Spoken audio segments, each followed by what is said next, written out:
Assalamualaikum warahmatullahi wabarakatuh. Perkenalkan, nama saya Nur Fahmi dari kelas B Program Studi Pendidikan Ekonomi, Fakultas Ekonomi dan Bisnis, mahasiswi Universitas Negeri Makassar. Saya membuat video ini adalah tidak lain untuk memenuhi keperluan tugas, yaitu mata kuliah pengantar ilmu ekonomi dari dosen pengampu saya, Bapak Dr. Muhammad Hasan, SPD, MPD. Saya mendapat materi bab 29 mengenai kebijakan moneter, dan saya mempunyai 9 subbagian terkait materi ini. Langsung saja, saya masuk pada subbagian pertama, yaitu subbagian A. A. Definisi kebijakan moneter. Kebijakan moneter adalah meliputi langkah-langkah dilaksanakan oleh Bank Sentral atau Bank Indonesia untuk dapat mengubah penawaran uang atau mengubah suku bunga yang ada dengan tujuan untuk memengaruhi pengeluaran dalam perekonomian. Subbagian B yaitu tujuan dan fungsi kebijakan moneter. Pertama, kita ke tujuan kebijakan moneter. Tujuannya di sini saya rangkum menjadi 5, yaitu yang pertama, stabilitas ekonomi. Stabilitas ekonomi adalah suatu keadaan di mana pertumbuhan ekonomi berlangsung secara terkendali dan berkelanjutan. Yang kedua, ada kesempatan kerja. Kesempatan kerja akan meningkat apabila produksi juga meningkat. Yang ketiga, ada kestabilan harga. Harga yang stabil menyebabkan masyarakat percaya bahwa membeli barang pada tingkat harga sekarang sama dengan tingkat harga yang akan datang, atau daya beli uang dari waktu ke waktu adalah sama. Yang keempat adalah neraca pembayaran internasional. Untuk mendapatkan neraca pembayaran yang seimbang, pemerintah sering menjalankan kebijakan moneter. Contohnya adalah dengan cara melakukan devaluasi. Yang kelima, menjaga stabilitas dan pertumbuhan ekonomi. Kita sebagai rakyat harus ikut berpartisipasi sehingga keuntungan akan banyak didapat dan juga predikat Indonesia menjadi negara maju. Selanjutnya kita ke fungsi.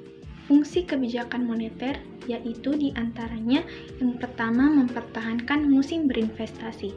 Ini terjadi di mana tingkat bunga lebih tinggi akan meningkatkan minat masyarakat, sebagaimana hal ini akan lebih mahal dibandingkan meminjam uang, karena kita paham, kita berinvestasi ini dimaksud memberi modal kepada tempat itu, dan juga apabila pendapatan yang didapatkan banyak, kita akan mendapatkan keuntungan juga.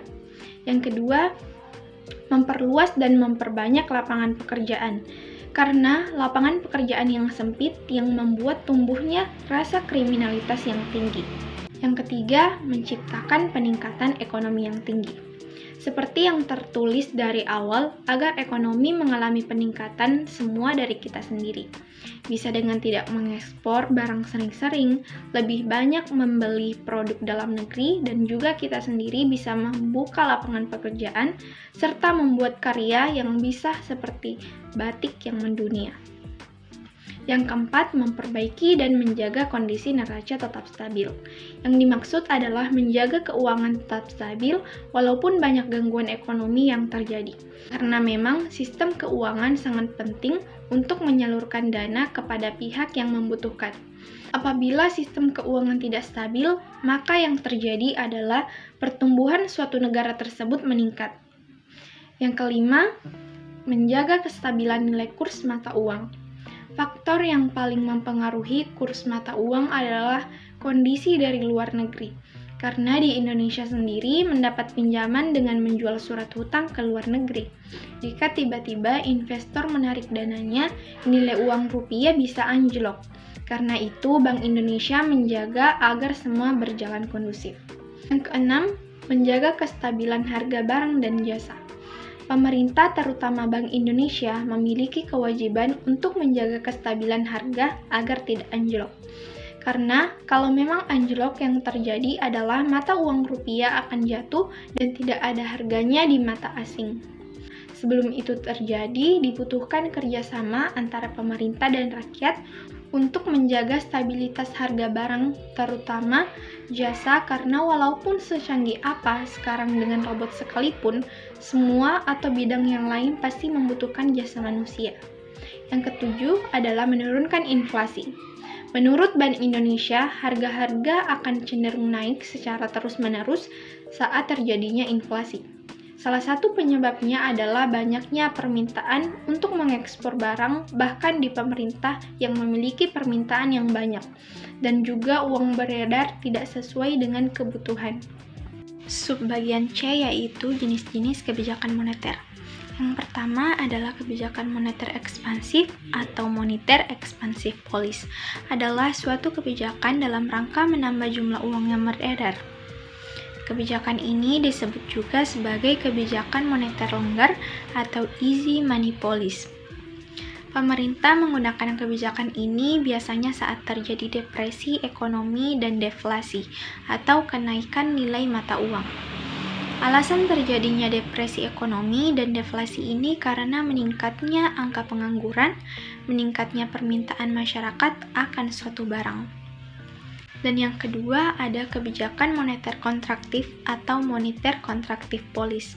Adalah suatu kebijakan dalam rangka mengurangi jumlah uang yang beredar ini dilakukan pada saat perekonomian mengalami inflasi. Disebut juga dengan kebijakan uang ketat atau tight money policy. Alasan kenapa diberlakukan kebijakan kontraktif ini bisa karena terjadinya inflasi. Kebijakan ini bermaksud untuk menjaga keuangan agar tetap stabil. Subbagian D adalah instrumen kebijakan moneter. Instrumen kebijakan moneter adalah instrumen yang dimiliki oleh bank sentral yang dapat digunakan baik secara langsung maupun tidak langsung untuk mempengaruhi sasaran-sasaran operasional yang telah ditetapkan. Instrumen kebijakan moneter di sini terbagi atas 5. Yang pertama, operasi pasar terbuka. OPT ini dilakukan oleh pemerintah untuk mengendalikan jumlah uang yang beredar dengan menjual atau membeli surat-surat berharga milik pemerintah. Yang kedua, kebijakan diskonto. Kebijakan diskonto adalah tingkat bunga yang ditetapkan pemerintah pada bank-bank umum yang meminjam uang kepada bank sentral. Yang ketiga adalah rasio cadangan wajib. Rasio cadangan wajib memiliki arti pemerintah akan mengatur dan menetapkan dana cadangan yang dimana dana cadangan itu disimpan kepada pemerintah dan dipenuhi oleh bank umum dalam memberikan kredit kepada masyarakat. Yang keempat adalah kebijakan kredit selektif. Kebijakan ini dilakukan untuk menjaga atau mengetatkan jumlah uang yang beredar agar tidak terjadinya hal-hal yang berlebihan dan merugikan perekonomian di Indonesia. Yang kelima adalah kebijakan himbauan moral. Instrumen kebijakan moneter berupa himbauan moral dapat dilakukan oleh bank sentral untuk mengontrol jumlah uang yang beredar melalui berbagai hal. Subbagian E adalah kerangka strategi kebijakan moneter. Terdapat 4 macam kerangka strategi kebijakan moneter, yaitu yang pertama, exchange rate targeting. Merupakan strategi kebijakan dengan menetapkan nilai mata uang domestik terhadap harga komoditi tertentu yang diakui secara internasional seperti emas atau mata uang negara-negara besar yang memiliki laju inflasi rendah.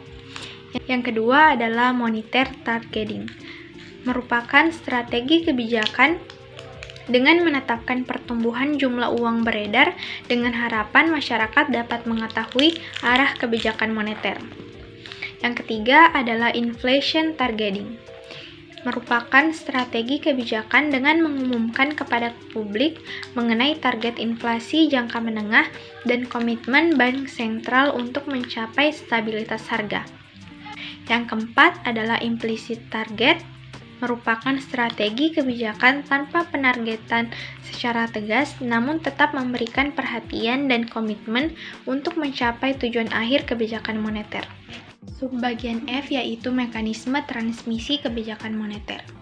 Mekanisme transmisi kebijakan moneter ini memiliki pengertian, yaitu proses bagaimana kebijakan moneter ini dapat mempengaruhi tumbuhnya ekonomi dan juga inflasi. Mekanisme transmisi kebijakan moneter di Indonesia sampai saat ini masih terus dikaji.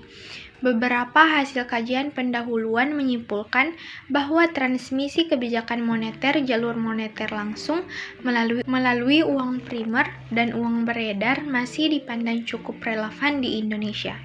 Mekanisme transmisi kebijakan di sini terbagi atas 5 jalur. Yang pertama, jalur suku bunga.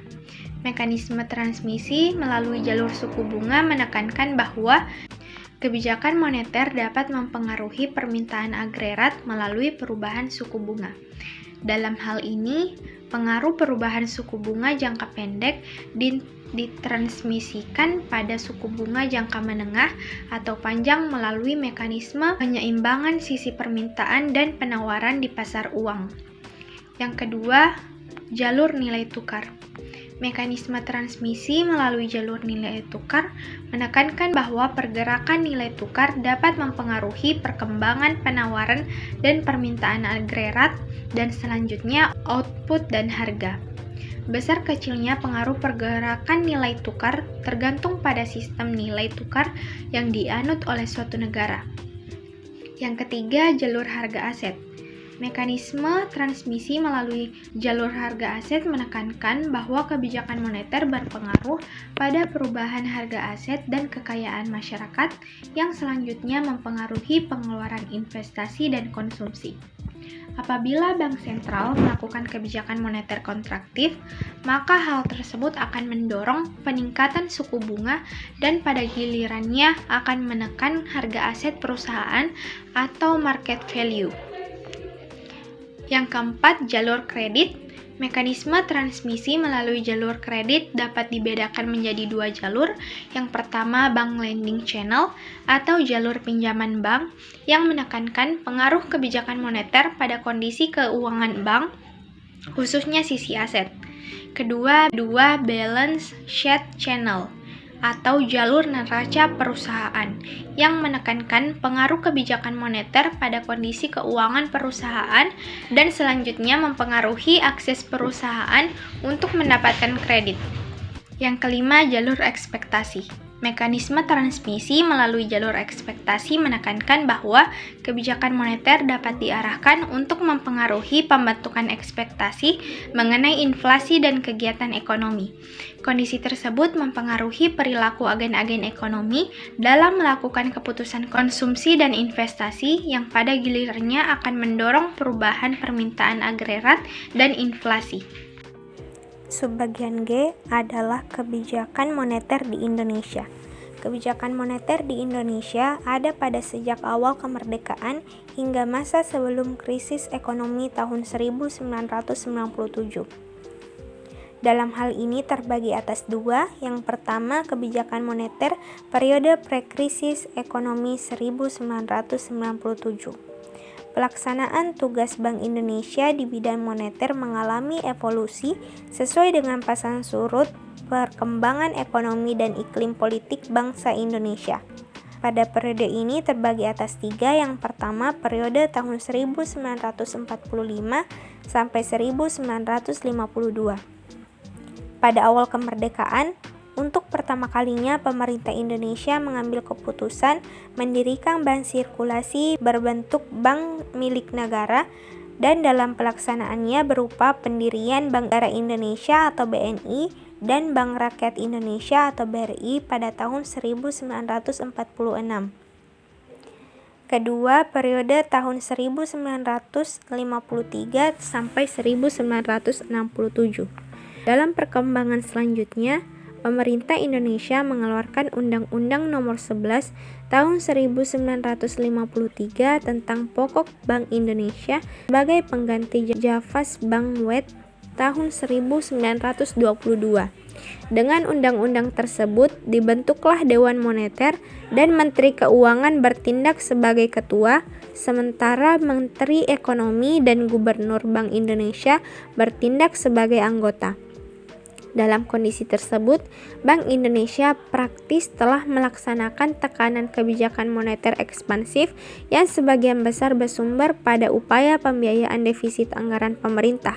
Namun, dari sektor perbankan, dampak penciptaan uang telah dibatasi melalui penetapan reserve requirement, yaitu rasio jumlah cadangan minimum terhadap jumlah kewajiban lancarnya yang wajib dipelihara oleh bank-bank sebesar 30% pada tahun 1957. Ketiga, periode 1968 sampai 1997.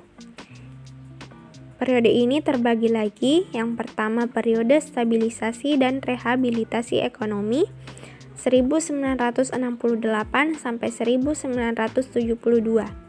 Dengan keberhasilan pemulihan stabilitas ekonomi ini, pemerintah kemudian mulai melakukan perencanaan pembangunan nasional baik dalam jangka panjang, menengah, dan pendek, sehingga kegiatan perekonomian nasional secara berangsur-angsur mulai tertata dan mengalami peningkatan.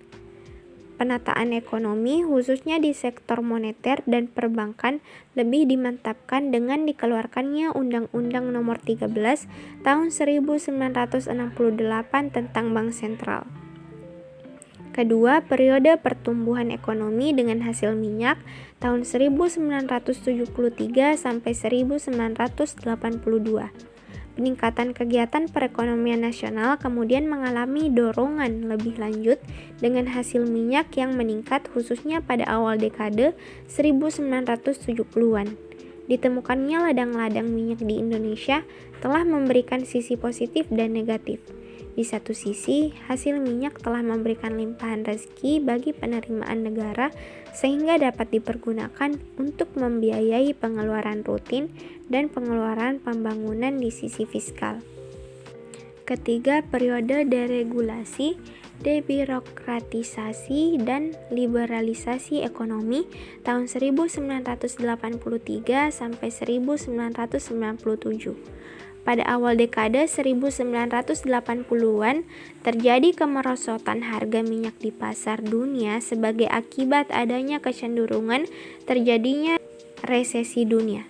Hal ini telah menyebabkan terbatasnya penerimaan negara untuk pembiayaan anggaran penerimaan dan belanja negara atau APBN. Kedua, dalam kebijakan moneter di Indonesia, yaitu periode setelah krisis ekonomi 1997. Krisis yang melanda Indonesia sejak tahun 1997 telah menimbulkan berbagai permasalahan yang demikian sulit dan kompleks di berbagai bidang. Pemerintah Bank Indonesia menyuntik dana ke sektor perbankan dalam jumlah yang sangat besar, yang selanjutnya berakibat pada melonjaknya laju inflasi. Di sisi lain, Bank Indonesia harus menyerap kelebihan likuiditas di masyarakat melalui kebijakan moneter kontraktif yang berakibat pada naiknya suku bunga dan persoalan lain di pasar keuangan secara keseluruhan. Kondisi krisis tersebut menunjukkan bahwa dalam pembangunan nasional yang dilaksanakan pada masa sebelum terjadinya krisis ekonomi mengandung banyak kelemahan struktur dan sistem perekonomian yang menimbulkan penyimpanan atau distorsi ekonomi. Kondisi ini telah menyebabkan lemah dan tidak sehatnya struktur perekonomian nasional. Subbagian H. Penentuan respons kebijakan moneter. Secara tradisional, saat ini para ekonom lebih memfokuskan pengamatan terhadap dua jenis rules. Yang pertama, money growth atau pertumbuhan uang beredar. Rules ini dipelopori oleh McCallum 1988.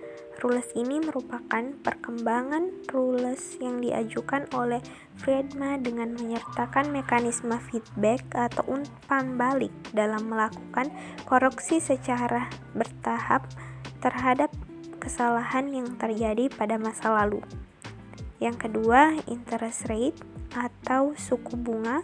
Rules ini dipelopori oleh Taylor 1993. Rules ini juga menyertakan mekanisme feedback, yaitu bahwa Bank Sentral mengubah suku bunga dengan mendasarkan pada deviasi perkembangan inflasi dan output terhadap tingkat yang ditargetkan. Subbagian I, contoh kebijakan moneter. Contoh kebijakan moneter adalah melakukan pengendalian inflasi.